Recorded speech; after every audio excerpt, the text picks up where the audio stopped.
Hi, I'm ADHD coach and cognitive engineer Jeff Copper, and I'm here to reveal things that are hidden in plain sight or accommodations for ADHD that are hidden in plain sight.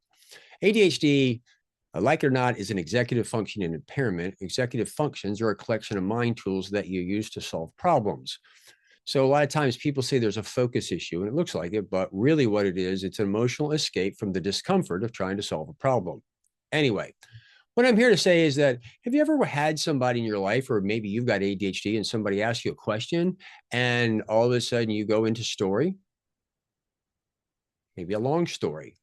Have you ever noticed that sometimes you go into that story and that story is the very thing that helps you be able to answer the person's question? I'm going to pause here a second. If you go on Netflix and you look up Explained and the Mind, I think it's the second episode, they talk about people that can like memorize 5,000 numbers in like 5 or 10 minutes. If you go check it out, you'll notice is that they do that by relating the numbers to a story, maybe walking through their neighborhood or something like that. They use that as a means to track and recall it. Many people with ADHD are like that. When you ask them a question, they have to tell the story in order to answer your question.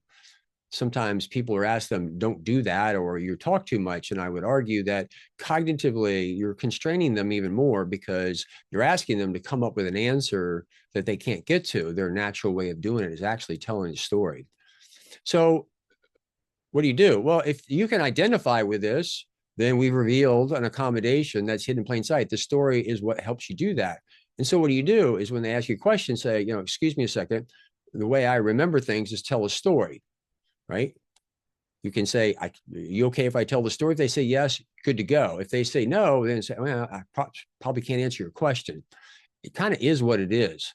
And if you're dealing with somebody that has ADHD, you'll notice is that if you keep interrupting their story, they're never going to answer your question.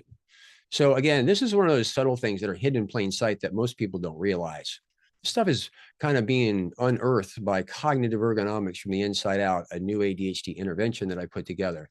If you want to learn more about it, go to cognitive-ergonomics.com. I hope this is giving you pause to think.